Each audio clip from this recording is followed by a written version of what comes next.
Good afternoon, everybody. Welcome to today's webinar. My name's Yola Jacobson and I'm the manager of Transform, NatSpec CPD service. Today we have the next in the series of our NatSpec award winners webinars, and I'm delighted to invite the team who won the Interdisciplinary Working Award for 2021. We have Dave Winter here, who's Curriculum Manager of Health and Wellbeing at Portland College. Mark Morton, who is PBS Manager at Portland College. And Joe Rogers, who's Lead Consultant for Recharge Health and Wellbeing Limited. Today's webinar is going to be a slightly different format from the way we usually run them, in that it's going to take a discussion-based approach with three key members of this interdisciplinary working team telling us about the award-winning practice, the impact it's had on learners, and what's been happening since they won the award, because the awards happened in May and the submission actually happened even before that. So I know from talking to them, there's been lots of developments since then. So I'm now going to hand over to Dave, Mark and Joe to tell us about their award-winning practice. And I thought a good place to start would be asking them to introduce themselves. So Dave, can we start with you? Yes, we can. Hello everyone, my name's Dave Winter. As it says on the slide, I'm a curriculum manager at the college. And my current title is Curriculum Manager for Health and Wellbeing, which incidentally got changed from September, but we'll be telling you all about that later on. Just a bit of a brief background about myself. I've been at the college 22 years, which is an awful long time. Not always been in education. I've had a full broad range of working across care, via on enrichment, learning support assistant, teaching, vocational lead for sport, and I'm now curriculum manager.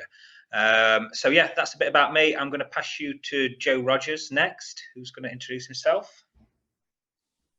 My name is Joe Rogers. I'm a lead consultant for Recharge Health and Wellbeing, and I'm delighted to be here with you all and looking forward to having this discussion. Big thank you to Portland for inviting me on today as well as part of this panel, and it makes me feel part of the team hugely as well. My background is as a health and wellbeing coach and consultant for over 10 years now.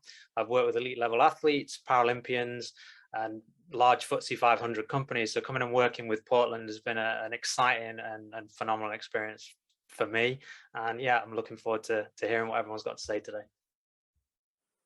Over to you, Mark Morton. Thank you, Joe. My name's Mark Morton. I'm the Positive Behaviour Support Manager at Portland College. I also manage the occupational therapy team and oversee safeguarding and education. So I've been at Portland about 10 years. Prior to Portland, my background is more around managing residential services for adults with autism. Then I came over to Portland College, like I say, about 10 years ago, and I've been the head of care at Portland College for a short time, and I've been within education now for about 9 years, 8.5 years in this current position. So I guess it leads on to me, maybe, yes, to introduce. Yeah, sorry, Yola. Yeah, sorry. Thank you for those introductions. Yes, Mark. Would you like to tell us about the setting up of your interdisciplinary working and how you came to be entering it for the award? Yeah, okay. I mean, I guess the journey around started with PBS about 5 or 6 years ago at Portland. It led then on to the zones of regulation and the to be healthy, active and courageous project that we're doing now. But just going back about 5 years ago, 5 or 6 years ago actually, we've within the college we do support a lot of our learners with quite complex needs, behaviours that challenge, and around 7 or 8 years ago, a lot of behaviours, I think staff were being probably more reactive as opposed to proactive, and we needed to change the way that we managed and supported our learners. So we introduced PBS. And for those that don't know what PBS is, it's about providing a framework that seeks to understand the context and the meaning of behaviour, as opposed to managing the behaviour reactively. So we had to kind of change the whole way we did and supported our learners at Portland. Initially, it started off by PBS plans and identifying what information needs to be on those support plans, such as the fast and slow triggers, primary preventative strategies, secondary preventative strategies, and tertiary strategies, with a focus on post-incident support as well, and reflection. We focused a lot more on enhancing quality of life for learners, on what we call the green scale, with a focus on second level messages being life is good, I belong and I can, and promoting socially valued roles within college was part of those primary preventative strategies.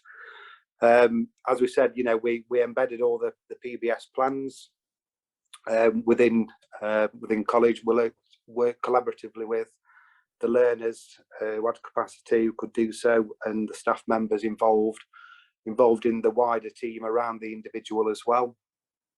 The post-incident practice was something we had to work on as well. So it was more around reflecting on incidents, looking at not only what went well, but what didn't go so well.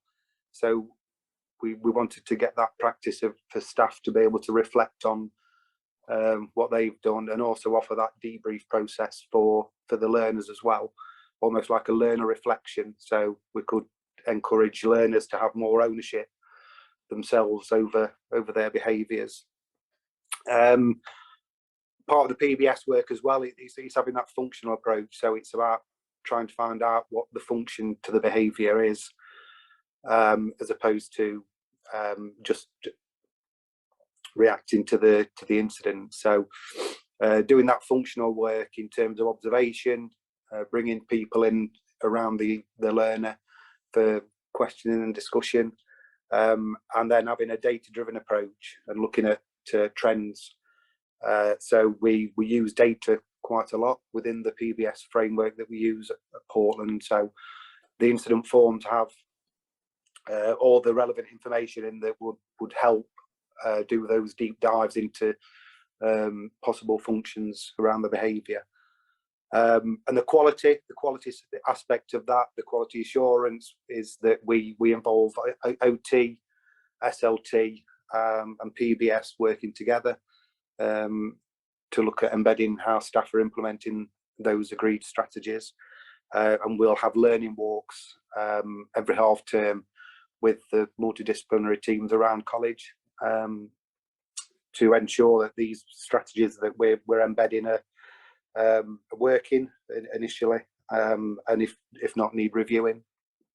And then the training and support is ongoing. So we'll have micro sessions of an evening. We have annual refreshers around build accredited training that's got PBS embedded. That's NAPA UK. We use NAPA UK for our training package. Thank you, Mark. Thank you. Yeah.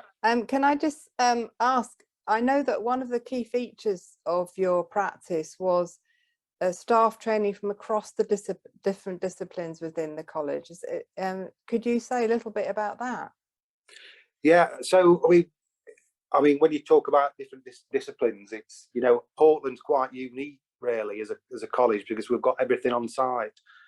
And we've got domestics, we've got HR, we've got finance, we've got catering, all across the board really. So all training that we offer for staff is across the board and across all disciplines. So if everybody buys into the ethos in terms of what we're trying to do, so yeah, everybody gets those kind of opportunities and chances for training. Thanks. Yeah, and just sorry, I'll move on quickly in terms of the zones. Sorry, zones of regulation. So zones is a concept used to help learners learn how to self-regulate, and it fosters self-regulation. So about a year and a half ago, one of our OTs went on a course, zones of regulation course in London, and they brought it back to Portland, and we started embedding that about a year ago, year and a half, and that's really working well for learners that have difficulties understanding their emotions. As you know, self-regulation, it's the ability to achieve that preferred state of alertness for any given situation, and includes regulating your own body as well as emotions.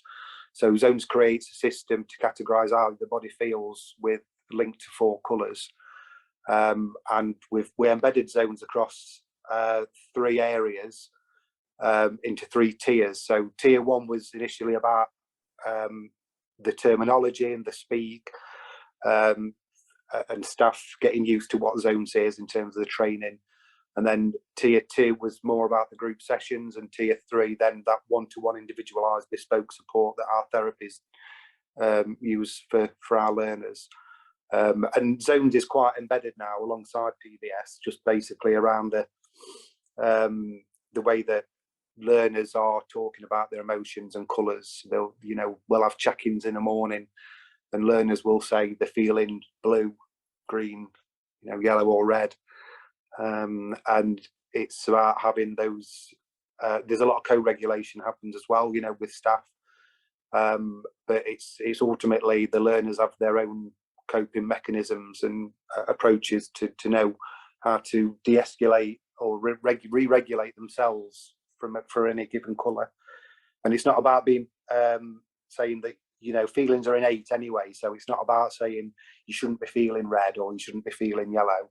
It's about what can you do to support yourself in any given kind of colour or zone. And then we kind of moved on then in terms of a step further into the well-being, the mindfulness activities. So I'll probably hand over to Dave or Joe. Thank you, Mark.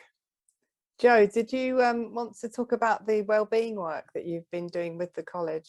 Yeah, sure. I'd absolutely love to. I think the amazing thing at Portland is how much they want to keep innovating, and you can probably hear that with what Mark's just said there, from going from PBS to zones of regulation, everything else that's in between that, green scale, etc.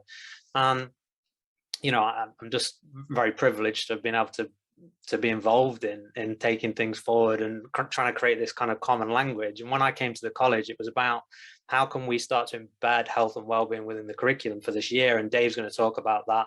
But I think the work that we did has hopefully set the foundation for that.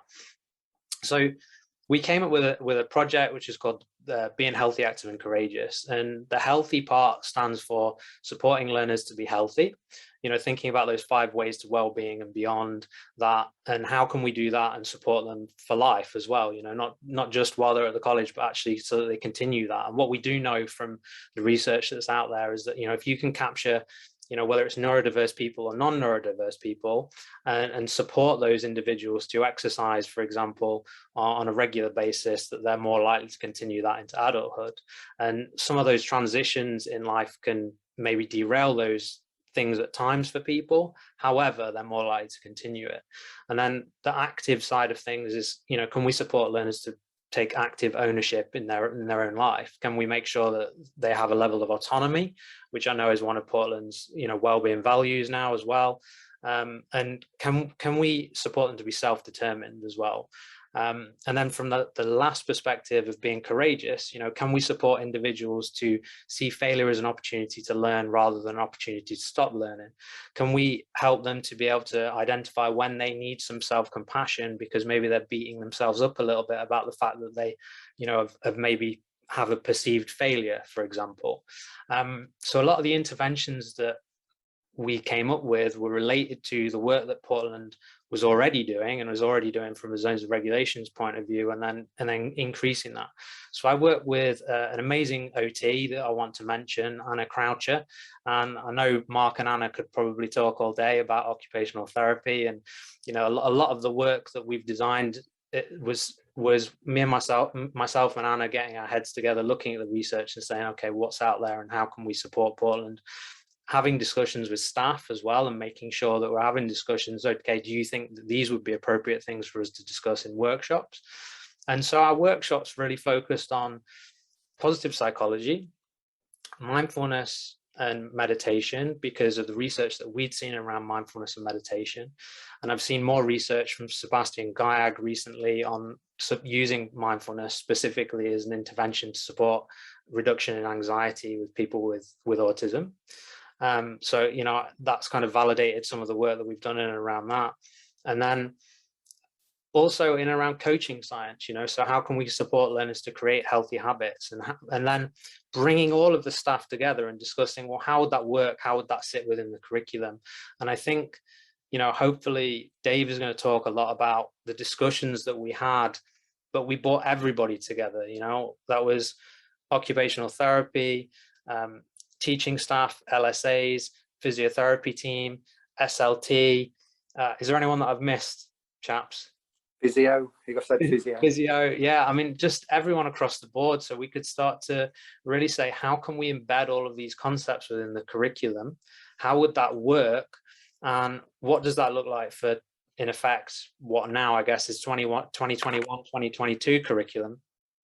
And, you know, I think there's been a lot of unique things that have happened off the back of that Dave can probably talk about in terms of BHAC champions and events that they've just run, and things now that are happening in terms of target tagging and all those kind of things, Dave. And yeah, so probably best to go over to you. And if there's any questions at the end related to the work that we've done together, then I'm more than happy to answer them.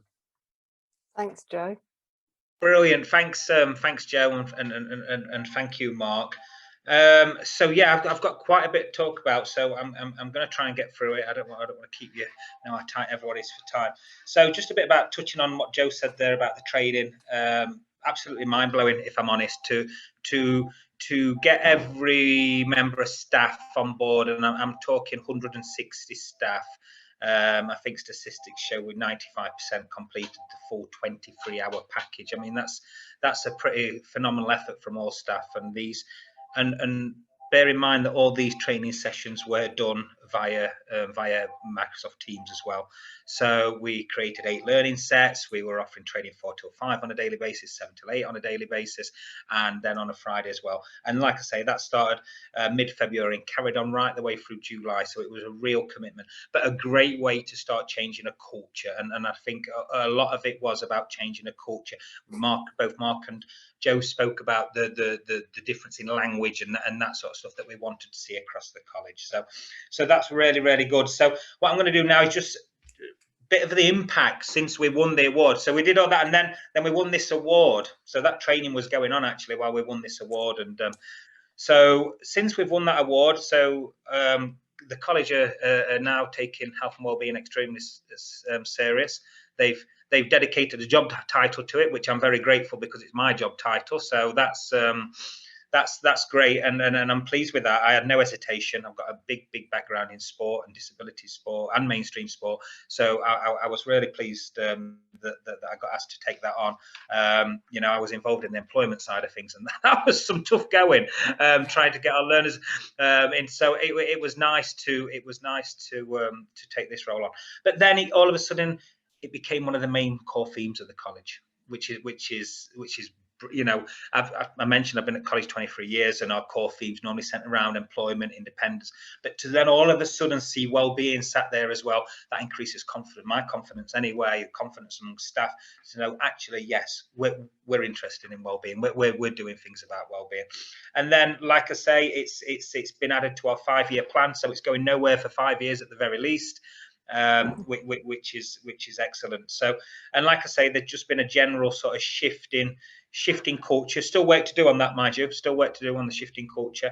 Particularly, we're going through a tough time at the moment. So it's you know, we have to remember that health and well-being and put the forefront of put that at the forefront of everything we do. And one of the things that a lot of staff learned, just before I move on to what we've been doing via the training from Joe, was about looking after yourself, which is really important. To not many staff members do that on a regular basis. We're all from a caring profession, caring background, and we want to care for others. But we quickly also learned that actually put your own oxygen mask on first is really important, and that also makes us more beneficial to our learners and to our staff if we're doing that ourselves, and if we're leading by example with that. And that's certainly something that myself and colleagues such as Mark, Joe, and other curriculum managers are certainly trying to do.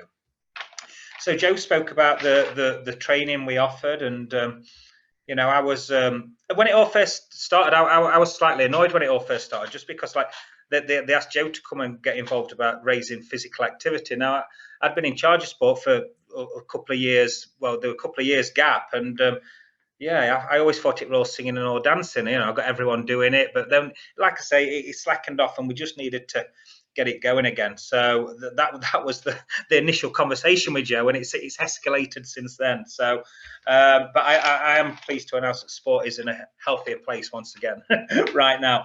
So, what sort of stuff have we been doing? So, I think one of the first things from the sessions we were having with Joe, we spoke about ways to increase well-being on site, etc. And one of them was to have some well-being champions. So not just me running around doing everything. Let's have a team of people across college. And again, what I like about the champions is they all offered, they all wanted to be. I haven't had to turn anyone's arm, put anyone's arm up the back to say, yes, I'll be a champion. They all came, they all offered. And again, it's not just delivery staff, it's not just learning support assistants. I have an SLT on there, I have a Mark Morton on there, I have other curriculum managers on there, I have a physiotherapist on there, we have members of the IAGT team on there. So again, it's a broad range across the department and not just isolated to delivery staff and support staff. So again, everyone is speaking the language, which is really important for this culture change that we're really pushing right now. So we also decided that we should potentially have an events calendar as well, with some wellbeing events. So we came up with 6 events, and we had our first one last Tuesday, which I'll fill you in. I'll tell you a bit about shortly. But I was still tasked with, how do I get 100%, or how do we get 100% of our learners accessing wellbeing? How can I evidence that? How can I prove that? How can I show impact? So we decided to dedicate a session to it. So we have a session called EECP, Enterprise Employability Community Projects. There was an afternoon session, 2.5-hour session that every learner had every week. And so we split that in half, and then one half of that now is just dedicated to wellbeing. So 100% of learners access 100% of learners access this wellbeing session. But so then it was okay. So it's all right saying it's a wellbeing session. How's it going to be different? How's it going to stand out from the crowd? So what I tasked the staff who deliver them sessions with. So we came up with a bit of a plan. We have 6 half terms working how we do. But one of those is always dedicated to the baseline period. So we left the baseline period alone, and then I've asked staff to link their sessions each half term to one of the 5 steps of wellbeing. So each half term, the session should be linked to either being active, connecting with people, giving to others, being mindful, and keep learning. Great example. This term just now, it's one of these wellbeing sessions. They've been learning about giving to others, joined up with Royal British Legion, have been out selling poppies and that sort of stuff, and not just years gone by, we've done displays of poppies and Remembrance Sunday and all that sort of stuff. But again, because of this, we've took it one step further. We've been teaching learners about the importance of giving to others and why we do it. And like I say, it's gone further by having a veteran in to speak, and then having learners go out and supporting these guys. So a great example of that, giving to others there that they were learning. Not only that though, so they're gonna like I say, link the sessions to that. But Joe touched on it briefly. One of the things we did in the training sessions, we came up with 10 values that we were going to adopt across the board. And again, how are we going to get these values out there? Are we? Yes, we can stick them up on posters and we can do them sort of thing. But what we did, we again, so after they linked their sort of session, their topics to those 5 steps to well-being. Their actual activities, they are linking to the values now. So, you know, we've got a clear way. Our values are things like healthy body, healthy mind, acceptance and kindness, resilience, self-compassion, integrity, personal growth, connectedness, joy, mindfulness and autonomy. So all 10 key things there that learners' activities are linked to this academic year. Within that session, I must stress, it's only within the wellbeing session that we haven't managed to get that into maths, English and everything else yet, but watch this space because I'm pushing. And like I say, so you know, I'm starting to see there some real good examples of what's going on in those sessions. And in addition, Joe mentioned it as well. You know, we talk about target tagging and learners achieving targets, and so now learners will have targets dedicated to health and well-being, and they will be tagged. So, you know, one of the things was, how do I get data? How do I get data of health and well-being in sessions? And one of the ways we are going to collect data is via the amount of health and well-being targets that are achieved, etc. So yeah, that's the session that we set up. We also are ensuring that every one of our enrichment activities is linked to one of the 5 steps of well-being. You can't run an enrichment if it's not, and because again, 100% of our learners have to access enrichment. It's part of their study program, and so another great way of capturing people taking part in health and well-being activities.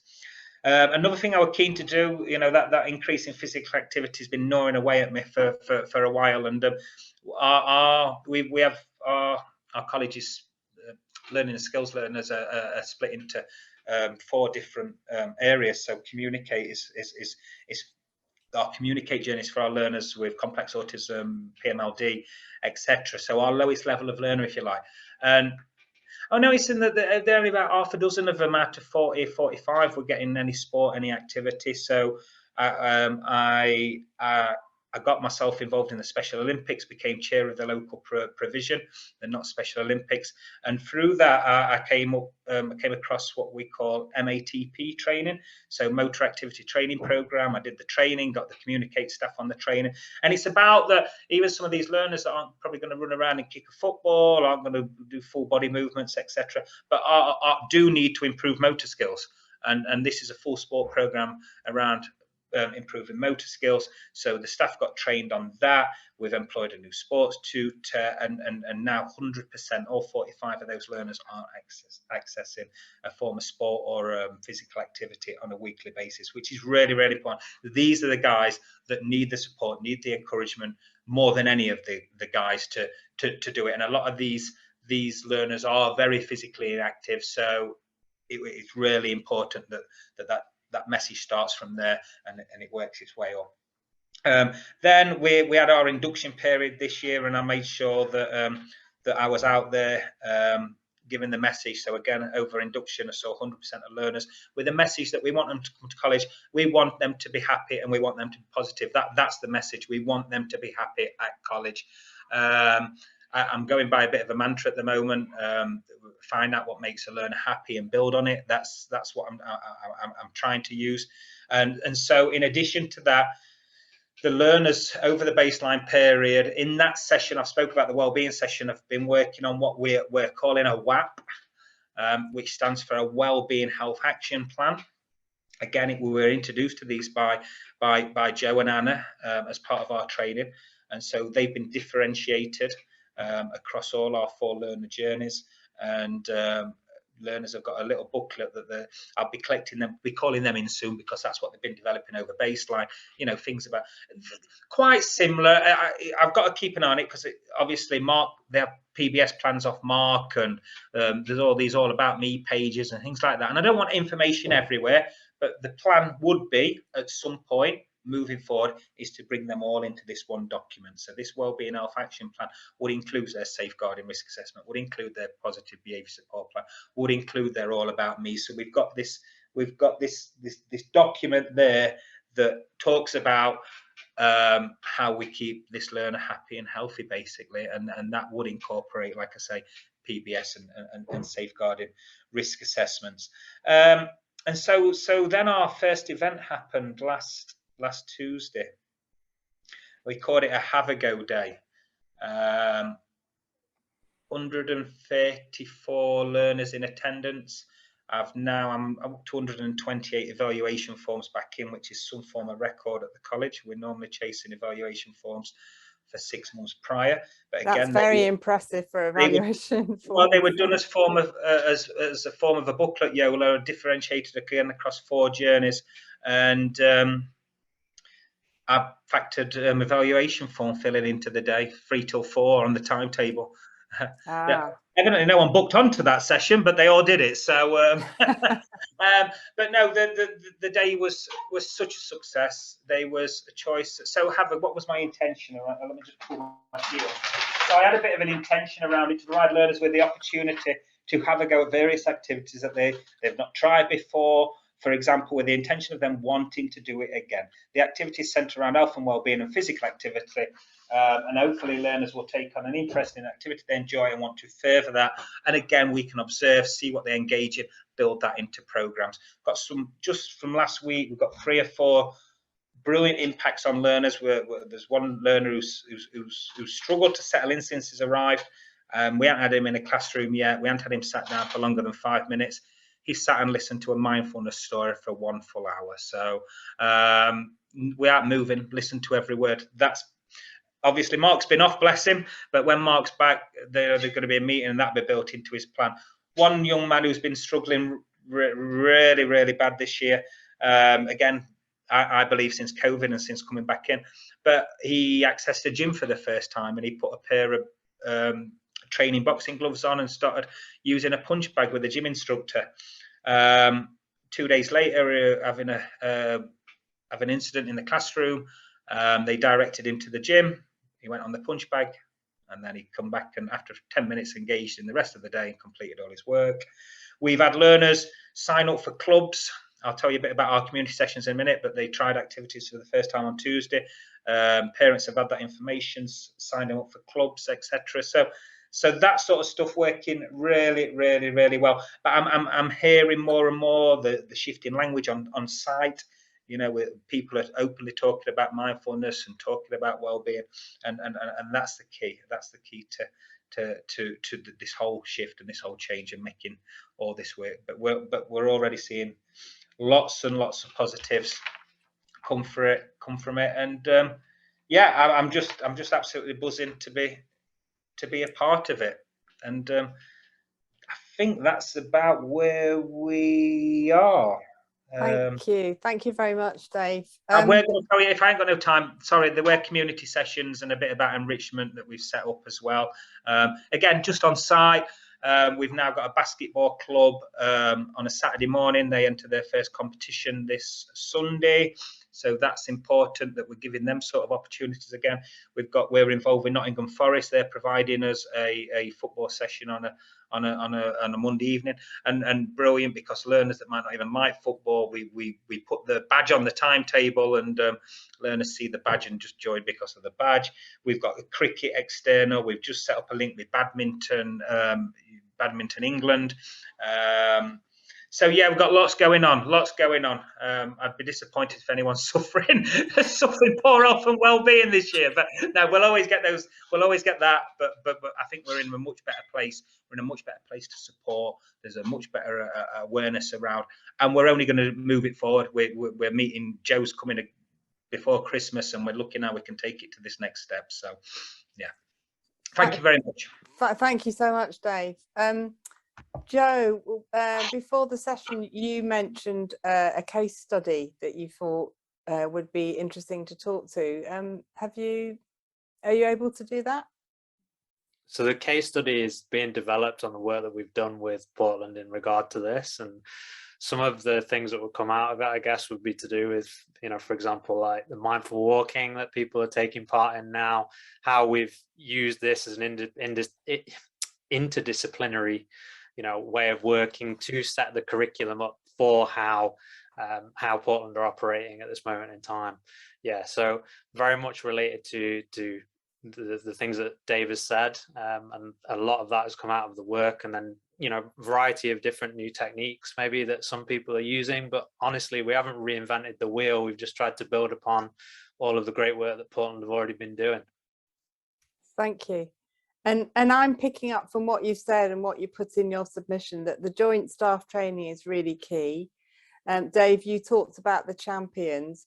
If I was going to ask you, have you got any other couple of top tips around embedding interdisciplinary working in a session in a college which has obviously got learners with a wide range of abilities? What have you got any other top tips for members? Constantly be positive. Constantly positive. It was tough. It was tough at times, and Joe and Mark will both tell you they had to pick me up a couple of times. I was the one telling 160 staff they had to do 23 hours of training. And all across the college. So at first that didn't go down great at first. Of course it didn't. All of a sudden we're taking time off people. We're asking them to do this. We're changing, and there's a reluctance to change. But it was important. I kept myself positive, and again, that's easy when I had Joe and Mark at my side, and a couple of other key colleagues to try and keep positive. But and the role modeling a good practice. So all of a sudden, I've lost 2 stone in weight. I'm doing mindfulness in the morning, and if I can do it, why can't we? Why can't we promote this? Why can't we share this sort of stuff with our learners? Like I say, in the early stages, the leads of those areas, so the physio lead, the OT lead, the SLT lead, they were involved in initial meetings with us, Joe, where all the key areas were sort of involved. And then it would have been, thinking about it, that's not all we've got on site. We've got the care side of things on site. We've got a day centre on site. They weren't part of that initial, but hence we're going to expand that now to involve them. So it becomes college wide. Like I say, it's still learning and teaching department right now. So that's covering 165 members of staff, plus 200 learners. So still covering a lot of people. But the plan is then to widen it to the 500 members of staff and to include domestics. Kate, as Mark spoke about, they're all included in the nappy training. They're all included in that sort of thing to get that understanding as to they can be part of that culture. And I think once that's then spread out, that'll help as well. But now, and just in terms of top tips, we're quite lucky. Majority of staff brought into it. I think majority of staff brought into it, and we tried our very, very best to ensure that anyone who came to us with any, I can't do this in the evening, I've got to do this, I've got to do that, yeah, fair enough, no problems whatsoever. Let's have a look when you can do it. It weren't a case, we tried to factor that in. So we started off with, I think, 10 different learning sets, and it was all nice and even with 20 in each one, that sort of thing. But all of a sudden, there might have been one of the training sessions only had 6 people in, but then on a Friday morning, Joe would turn up and there'd be 56 people in that training session. So it was like I say, it was hard, Joe. It was all done via Teams, and I finally got to meet Joe in person at the end of all the training. But yeah, that the positivity was the key. The not letting it go away also was the key to be speaking about it on a regular basis. And like I say, just constantly promoting and being positive. And people do buy into it. And I think a lot of our staff got a sense of that. We were empowering Joe and I know we were empowering, for example, our learning support assistants who do such an excellent job at the college, and sometimes that work isn't always celebrated. We asked them to go away and come up with their own little mindfulness technique or mindfulness activity, and they were all coming back, and some of the resources that they created were absolutely fantastic. And we celebrated that. We really pushed. We really said, we really encouraged them to speak in the training sessions. Some weren't comfortable doing it, but some were. We encouraged some to become champions, and that's the majority of our staff, learning support assistants at the college. So it was key that we got that buy-in as well. And that's basically that's how we managed to get it done, pretty much. Thank you. And then obviously Joe made the training interesting as well, which always helps. Yeah, it always does. Yeah, always does. I just wanted to let anyone listening to the webinar would like to type some questions into the Q&A box on their panels before. We've just got a few more minutes before we finish the session. But thank you for all of your contributions. No problem. In terms of the timing of it, it's funny in a way, isn't it? Because we've had the pandemic, and because I know your college, particularly this week, has been struggling with an outbreak of COVID. The whole situation it's offered restrictions, but it's also offered lots of opportunities, hasn't it? And your work on this is particularly relevant in terms of people's well-being mentally and physically. So relevant and so important at the time.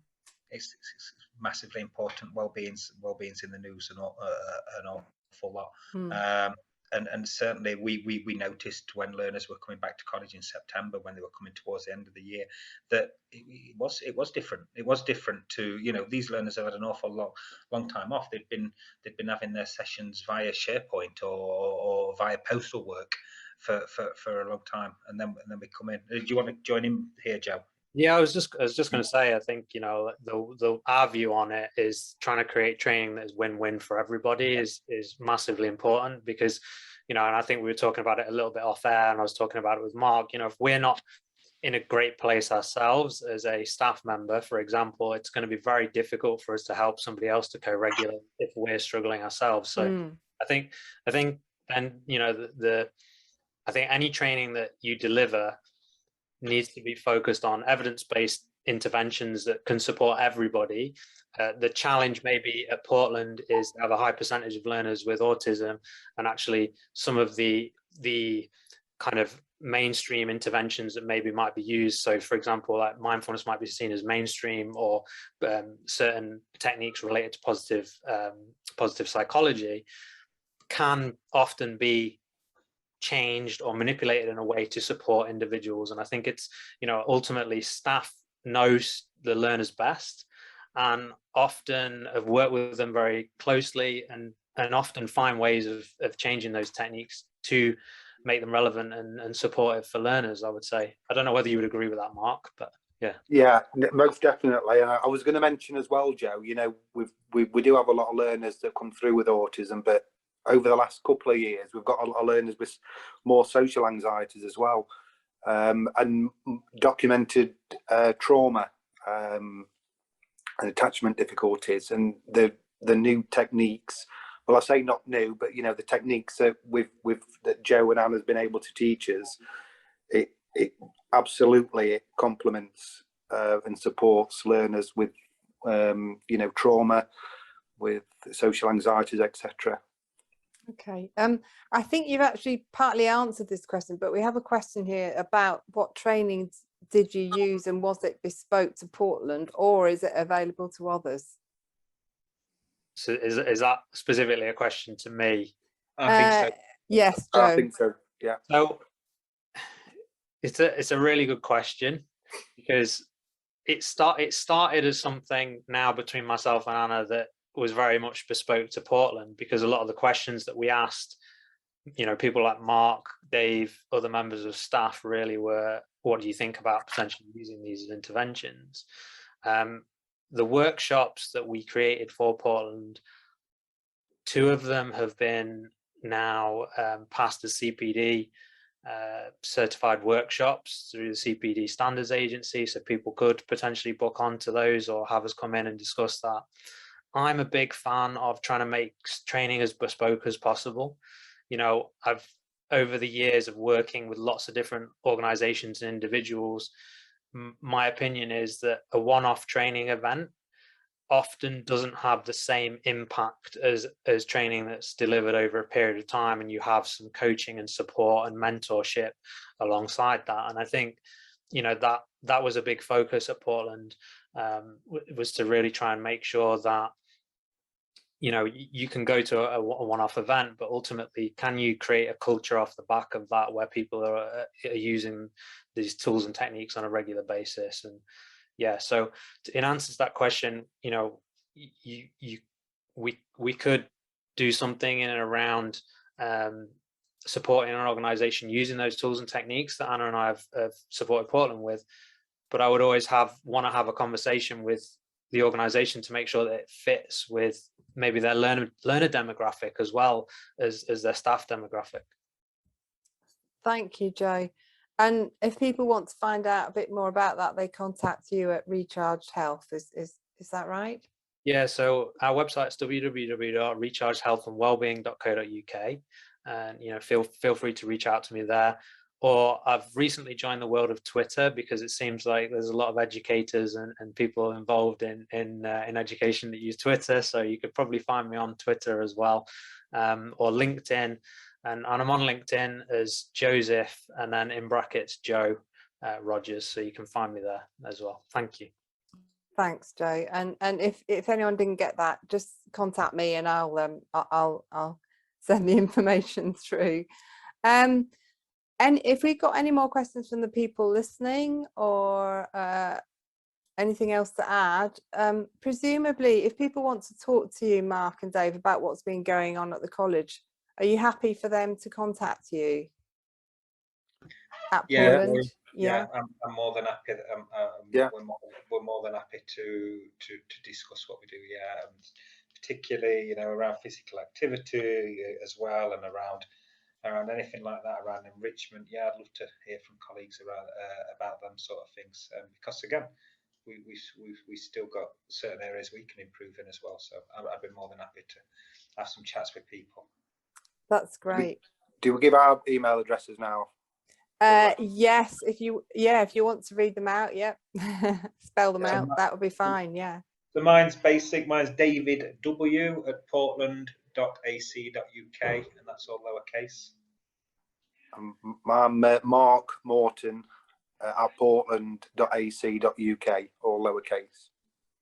Thank you. And again, any problems with those, contact me at NatSpec and I can forward them. Okay, I think we're coming towards the end of the session now. You've given a wealth of information about your work, and it's really fantastic to hear how interdisciplinary it is. You've mentioned physios, you mentioned OTs, there's Joe coming in from Recharge Health, there's PBS, there's the curriculum, there's the 5 wellbeing, mindfulness steps, the SLTs, yes, it's the values we've developed, and so we're just concentrating, bringing them all together now. I'm getting a picture of a sort of tapestry of work, and clearly you said you're going to be meeting with Joe soon to plan the next step. So that's all great news. So I just want to finish by thanking you all to come today and join in this discussion. Mark, I wish you well, because I know you haven't been feeling great recently, and I know like many colleges you're sort of battling with COVID and all those sorts of things are going on, so really, really grateful. We will be posting this webinar up. We'll do a little bit of an edit, but it will be up on the NatSpec YouTube channel probably within the next 10 days, where you can view it again. And just to remind people that the next webinar is on the 1st of December, which is about the award-winning practice from Sense around learner voice.